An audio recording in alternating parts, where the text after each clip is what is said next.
يا الله. سلام عليكم. عليكم السلام، حياكم الله سماحة الشيخ هشام. مولاي حياك الله، الله يحفظ اخوي، الله يعزك. صل على محمد وآل محمد.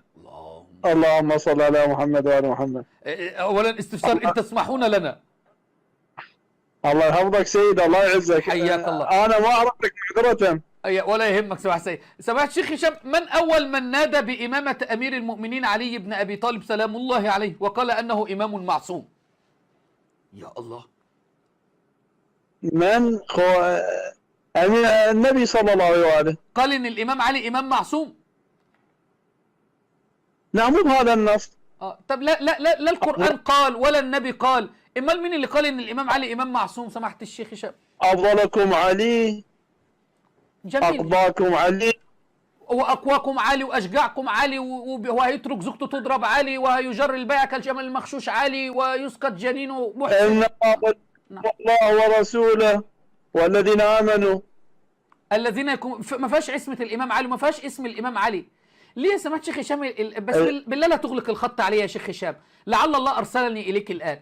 ليه عقيدة الامامة هشة ضعيفة جدا عند اخواننا في الانسانية الامامية؟ لا مو هشة، لا مو هشة، معذرة. هذا نقاش، يعني انت هذا نقاش انت لا ما تريد به الحقيقة. لا اريد الحقيقة، بالله ما تقفل الخط. اريد الحقيقة.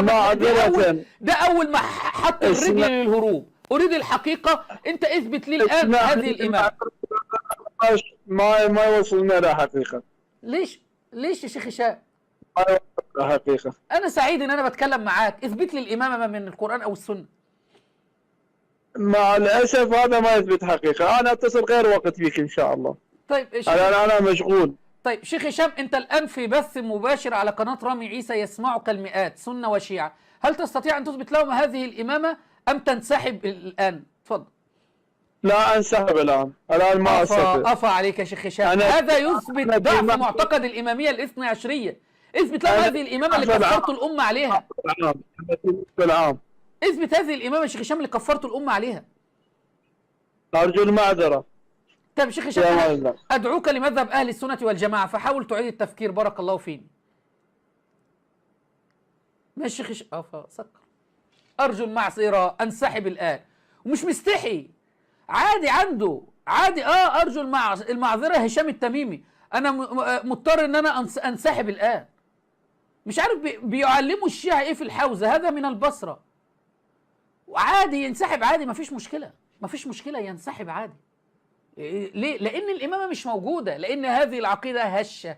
هذه العقيدة مخالفة للقرآن والسنة والعقل والمنطق والفطرة والإجماع والقياس وكل شيء. عقيدة من صنع البشر. كان معكم شيخ الشيعة المسمى بهشام التميمي.